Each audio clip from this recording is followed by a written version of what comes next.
Hello and welcome. I'm Ruth. I am one of the tutors at NSPC and I'm here with one of our students, Michelle, and we're going to speak a little bit about the experience of being neurodivergent and studying and through education. So Michelle, thanks so much for chatting with us. Really appreciate it. No Um, problem. I was just wondering kind of what your experience has been as an autistic person in education, what it's been like for you. It's I think first of all, I'll clarify that I got a late adult diagnosis of my Mm, autism, mm, and I think that's important because when I sort of reflect back on my educational sort of history, my experience of it, um, I can now make a lot more sense of it. At the time, it didn't make much sense to me.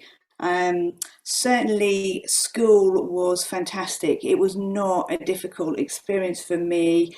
Up until the age of about 14, I would say that I excelled at school. And I think reflecting back now, that's because there was so much structure and routine. I very sort of typically meet the neurodivergent sort of profile, as in I was an eighth grade student for everything that I loved. Anything that I didn't, I scraped through, really struggled to engage with, thought actually was a complete waste of time, mm, and couldn't understand why it was necessary to learn another language, what I was never going to use again, and had no interest in whatsoever. And I really can't stress enough what, my choice was German because French was like being tortured for me, mm, and German was a much smaller class. So I felt that I had a better chance in mm, German. But I just can't describe the feeling of having to sit through German for 2 years, feeling that it was completely pointless and actually not understanding any of it. mm, Um, and whilst sort of people would describe it, well, it's a foreign language. It remained a foreign language in the sense that I could make no sense of it whatsoever. Um, and I really use that experience to guide me, specifically with my youngest son, who's also autistic, about his ability to opt out of languages mm, for exactly that reason. And his school are incredibly accommodating about, mm, what is a better use of that time for him.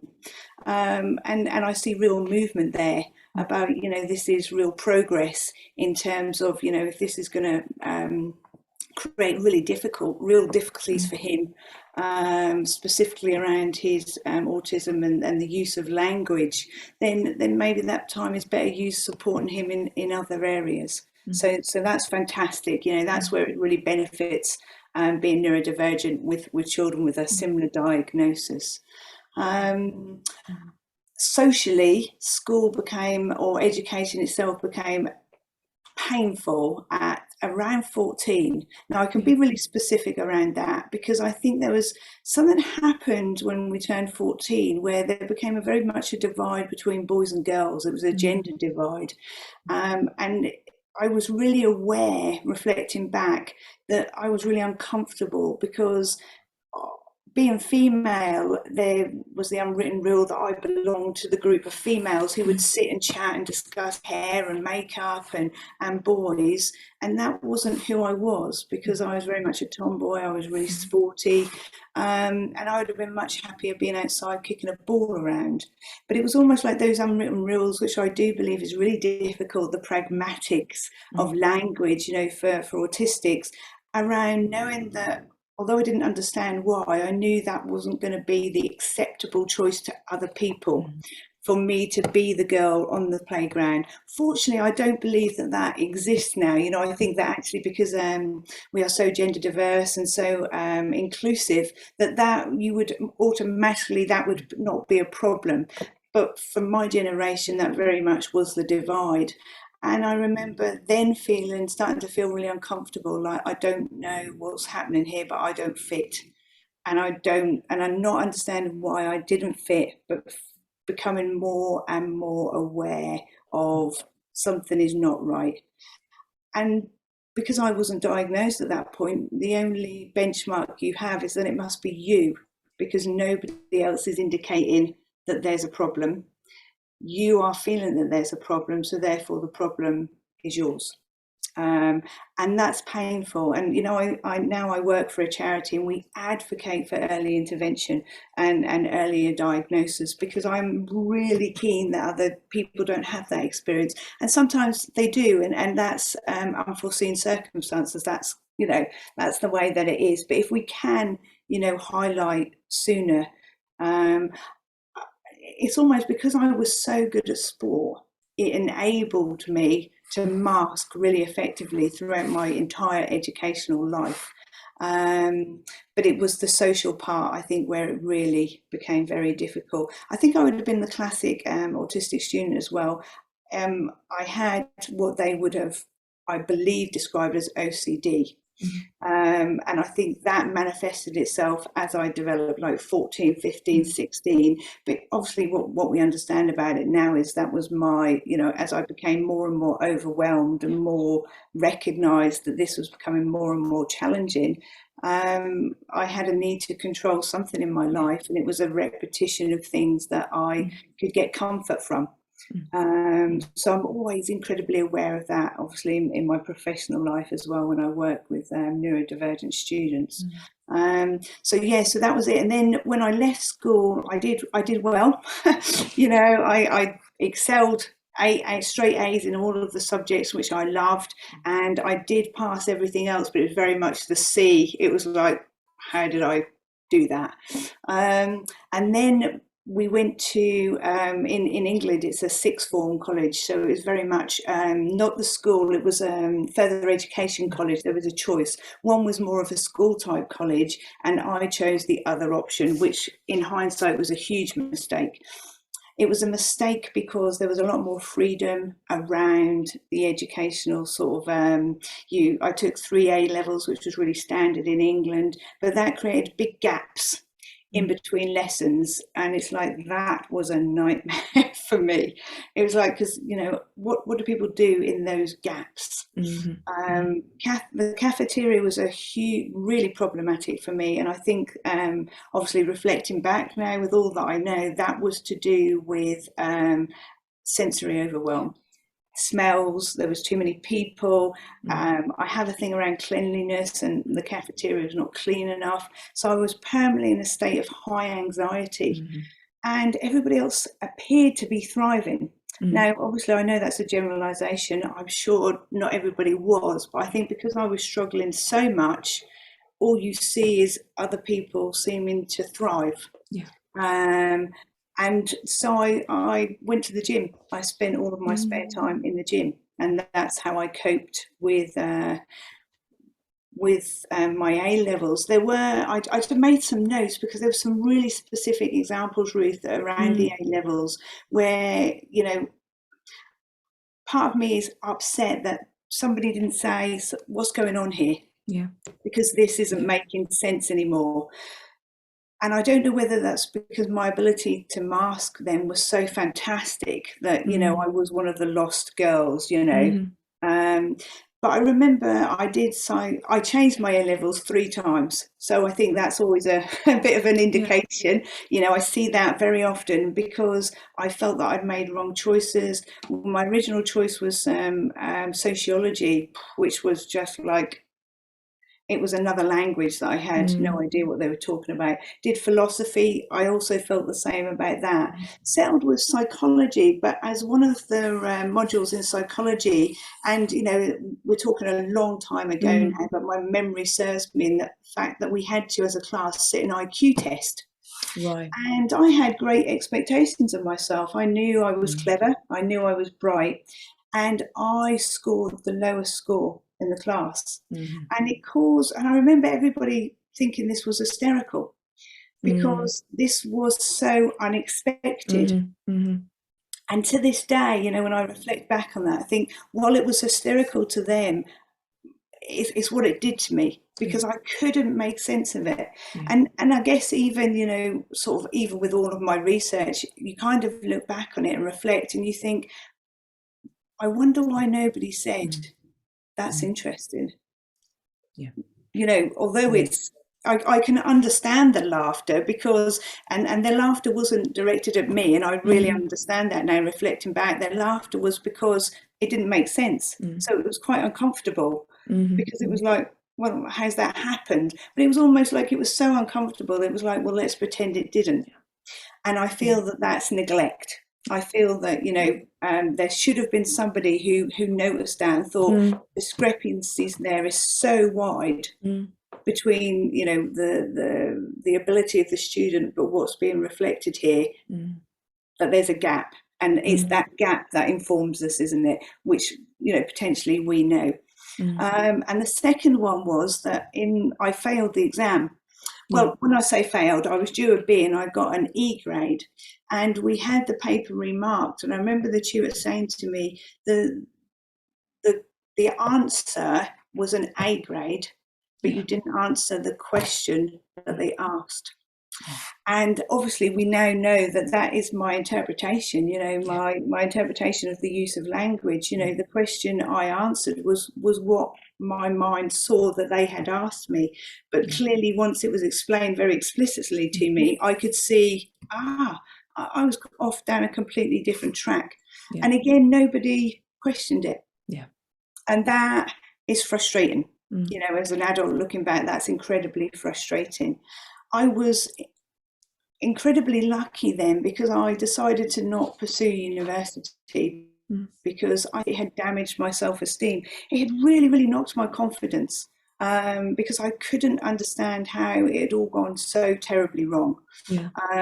So not only did it become more challenging sort of academically, it became really challenging socially. And so I'm really pleased that I delayed going back to university the first time till I was 33. I was still undiagnosed at 33, but because I chose a subject that I loved, I had, you know, there was something about autism that drew me, and I knew it. I didn't know at the time why it drew me. What was really interesting is that one of my best friends who was autistic, her son had a very early diagnosis of autism. And the only person who could work with him, because I became a mum very, very young, the only person who could work with him and support him was me. Because it made perfect sense to me why he behaved the way he did. And nobody questioned, well, why do you know so instinctively what's going on here? I think it was just like, oh, she's just really good.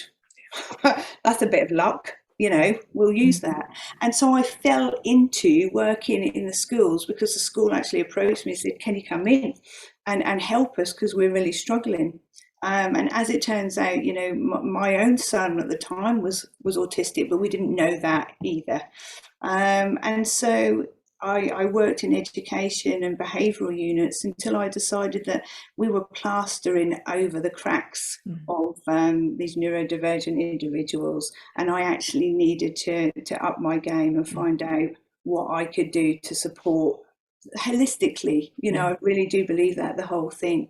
And so university was a breeze for me in the sense that it was my special interest. I loved it. And so that sort of ties in, you know, with one thing that I would offer to educators is use the special interests. When you know what a person with autism, when you know what they love, use it. And use it you'll be amazed how you can incorporate into everything. One of my first autistic clients in, you know, as a psychotherapist in my professional sort of working life, was autistic and but also loved football. And it just so happens I know a fair amount of football because one of my sons is a massive footballer. And so we did the whole therapy, you know, I think it was about 14, 15 sessions around football games. Every scenario he presented, we solved using football. And to me, that was just obvious. It's just like, that made perfect sense. Why would you not? It made sense to him. I understood the rules of the football game. We applied the rules to the game, and used the context in which he was struggling.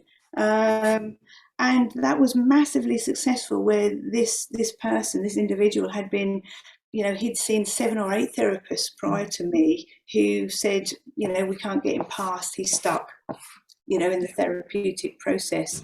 And so, there's a real value for me there of special interests. So university was a pleasure. I think I was incredibly lucky because it was a specialism that worked in my favour, Ruth, but also because it was a very small class. One of the things that I do know was really difficult is that my tutor talked a lot. And that is really quite challenging for me because although I would say that I also talk a lot, I don't when I teach, when I'm sharing information. And I remember saying to him one day, I actually just need you to stop talking. Mm-hmm. Fortunately, there was no offence taken from that because he could see, I really believe that he could see that I was reflecting how much pain he was putting me in by continuing to talk when I was at overload. And from that day on, things changed. He very much presented me with the information for lectures prior to the lectures. And that wasn't something that I asked for. That was something he'd obviously, I think something clicked for him, that there was something different, because I remember being the only person who was given the information, but how beneficial that was to me, because it allowed me that extra processing time that I needed to almost be on par. I do remember sort of in community groups where we did a lot of sort of group process, that I knew there was something different about me there. Interestingly, I became very friendly with a student who was hearing impaired. And because my one of my youngest son is also hearing impaired with autism, I think that there is a correlation there between the difficulties with hearing language to the difficulties in processing language. And I think, looking back, it's like that was why it made sense to me. I spent so much time with her, but we were really supportive of each other. And it's almost like because there was an understanding there of something is different about us and something is difficult about the way that this is happening. And again, that's something I would say to educators, if there can be a mentor or somebody who's specialised in neurodivergence who can work with that individual, it can transform their experience of education massively. Because that, I think, made my university experience really quite enjoyable. It really was. And we're a very close group now, even having graduated, I think, 13 years ago. We follow each other's pathways and we're incredibly supportive of each other. So I feel very blessed about that. Coming back this time, it's really interesting. You come back as a mature student with the diagnosis. And with that comes, the maturity of feeling absolutely fine advocating for what I need. I have no issues being upfront about my diagnosis or saying this isn't making any sense to me or I don't understand. And I have no shame attached to that. I have no concern about, well, what will people think? Because I've struggled enough. And I think it's massively important that we don't feel that we need to struggle. We have as much right to be there as neurotypicals. We are all, valuable individuals, and whatever needs to be done to ensure that is inclusive to all of us is what should be our right. So this has been, again, it's been challenging, and the challenge is that there are modules within my postgraduate which are less interesting to me, and that's my battle. That's about my me planning my time and finding my own motivation around things which I have to tick boxes for rather than really enjoying. But it's for the greater good. So I guess as a mature student, you can see the longer goal and hold it more clearly. So I know I've gone there and perhaps, covered quite a few things, but. So interesting hearing what you're saying, and thank you for sharing so much. I mean, so much was kind of resonating with me. And one of the things that really, stuck out was being really aware of the impact that when a student, when a child, when a young person isn't diagnosed, the fact that then very often leaves them feeling like there's something wrong with them, which then has a knock-on impact in terms of their ability to study, their ability to socially interact, and their ability to then engage with education down the line, in the future also. And so, that not being seen, not being noticed has such a profound effect on people, I think. And, I also think that as for anyone in higher education needs to be aware that they may come in contact with students who've had a really difficult educational history, and that's understandably going to have a massive impact on how they experience things now. But there's so much there in terms of what educators need to be aware of, both on both of the practical side of how do we adapt things, but also on the emotional side of how do we support students and understand them better.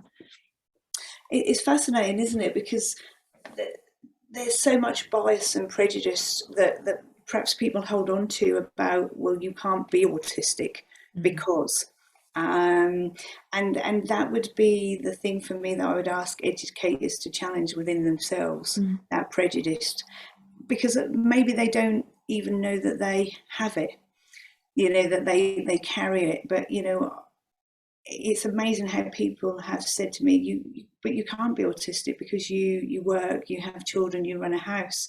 Now, all of those things are true, but not on the picture of me being able to be a mum, running a home and working doesn't match that of a neurotypical's view of what that looks like, It's continuously overwhelming. I continuously, have to pull back, get burnt out, rejuggle. And I know that is an experience shared by everybody, neurotypicals and neurodivergent. It's the frequency and the intensity in which it happens for me. And it's not helpful when you're met with educators who say, well, but you're too bright, or you don't seem to have any trouble. And I would say to them, sadly, that only reflects my ability to mask so effectively, because I'm placed in situations, or have been prior to my diagnosis, where it's not socially acceptable to be myself because it's frowned upon, or it doesn't fit the neuronormative script. And so I've perfected this art of blending and using my skills, which I think, for, one of the strengths of being neurodivergent, but it's, I say this because it's bittersweet, is our ability to adapt to situations.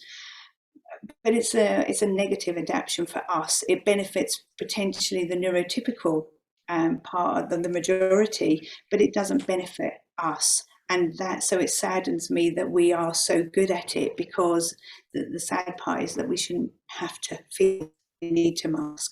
And so I would say to educators, if you're open to having a look at your own bias and questioning, I wonder if I have bias about anything, then you could learn an awful lot about being open to, could this student be neurodivergent and not know? Is it possible that what I'm looking at here is sensory overwhelm? Could that fit on the autistic spectrum? Is there another diagnosis? And just because the child is, or the young person has made it through education seamlessly in your eyes because of grades on an academic piece of paper easily, that may not reflect their experience. And so sometimes it's worth having that sit-down conversation. What was it actually like for you? Now, I know I'm asking a lot. Educators are busy people. But, even if there's one person that you have question marks around, something is not right. But not right as in there's something wrong with the person, but something is not matching, as in not right, as in not matching academically, socially. It's worth having a conversation.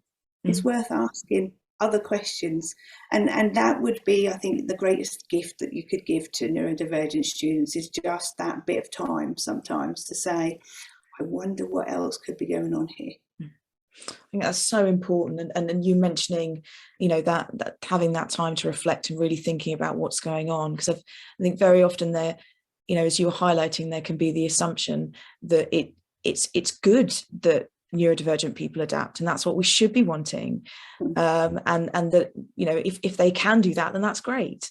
And actually, as you've, you know, so beautifully highlighted, that comes with a huge cost.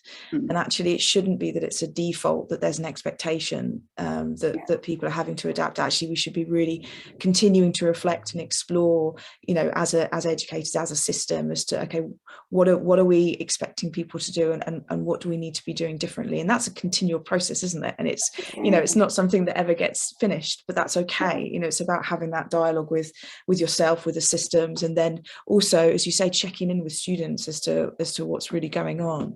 Yeah. What's really interesting is, you know, research is showing quite clearly that, you know, if we teach in a way which is inclusive, you know, very neurodivergent friendly, it's actually inclusive to everyone. It doesn't exclude neurotypicals. It plays to their strengths as well.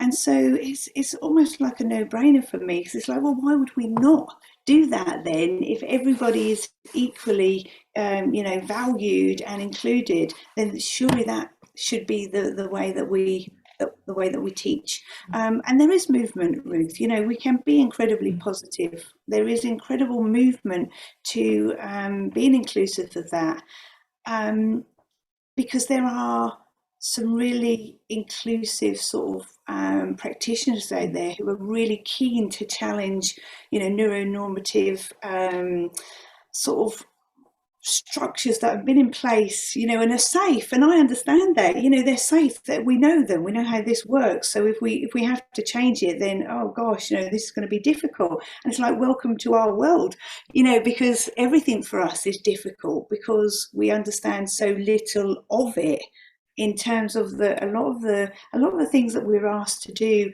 because we're the minority, you know, and the conform, you know, the things that we're asked to do sort of to fit into a neurotypical society make no sense to us. I can't say that enough. It's like, it's baffling. It really is. And you know, in my work in universities, it's I mean, we laugh a lot, and you have to laugh because it helps with the overwhelm, but it laughs when you're, you know, an assignment brief clearly asks for something, but it's only clear to neurotypicals because we are clueless as to what it's asking. And it's like, you know, once we decipher it, and you know, you can't imagine, if you're neurotypical, how much time that takes for us to actually just decipher what do we think they could possibly be asking us. And then we're asking for clarity. And one of the most upsetting things, I think, in my work within universities and with neurodivergent autistic students, when we ask for clarity, they say, we can't give you the answer, because that would be favoritism. It would be, you know, that would be, we would be favoring you over the other students. And it's like, I take real offence to that. I take huge offence, and that's never acceptable to me, because the reason I'm asking for clarity is because I don't understand. I'm not asking you to give me the answer. I'm asking you to reword this question so that I actually understand what it is you're asking me, because I'm intelligent. And if you ask it in a way and I understand the question, I can give you the answer. But if I don't even understand the question, I can't answer it. And I have the right to know what it is that you're asking me.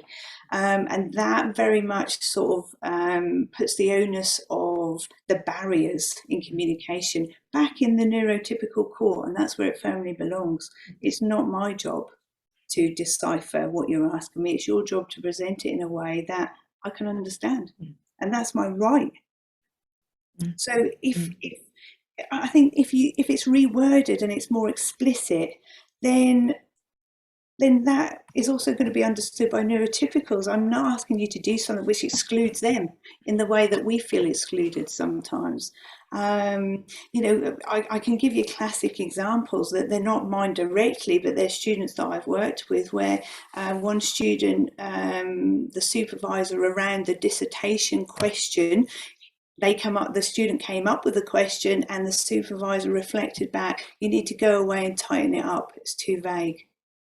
Now, that was really quite amusing. So once we got past that, it was like, what what does that mean? What does tighten up mean? Can you imagine what it's like to sort of say to the autistic student in the first place, you can pick any question you like? Wow, that's vague. Any question at all in the last 4 years that may be of any interest to you, where do you start? And, you know, we need more guidance. We need more parameters. We need that parameter to just be tightened for us, so that it's like, let's have a conversation. Let's talk about, you know, what do you think you've enjoyed most over the last 4 years? You know, think of a module and which one did you think, oh, that was just fascinating? And what's this student, you know, what is their special interest? And let's start pulling the parameters in so the student can make an informed choice. It can still be what the student wants to do, but you've created some boundary there in which the student can start to construct something which makes sense to them. And that is all we are asking educators to do. You know, it has to look different for us to fit the way that we understand the pragmatics of language. And that's why should it not be adapted to meet those needs? It's not asking a lot. Exactly. It's just fantastic to talk with you and get your experience on so many levels on this.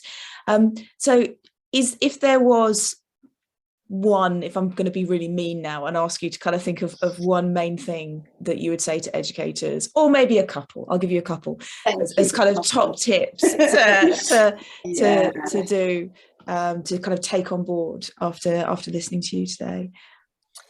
So always state the obvious. Never assume that we understand it's obvious. And maybe I don't know if that sounds vague to a neurotypical. I don't know how that would come across.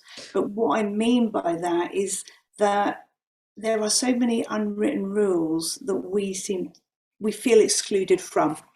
That everybody in a room appears to understand what that implied language is or what the rule is.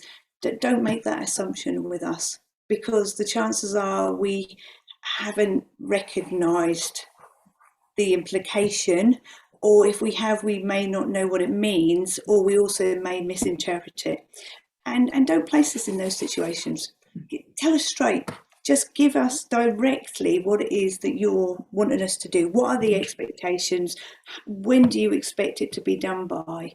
And don't think that that gives us an unfair disadvantage. It doesn't. It disadvantages us to not tell us explicitly what the requirement is.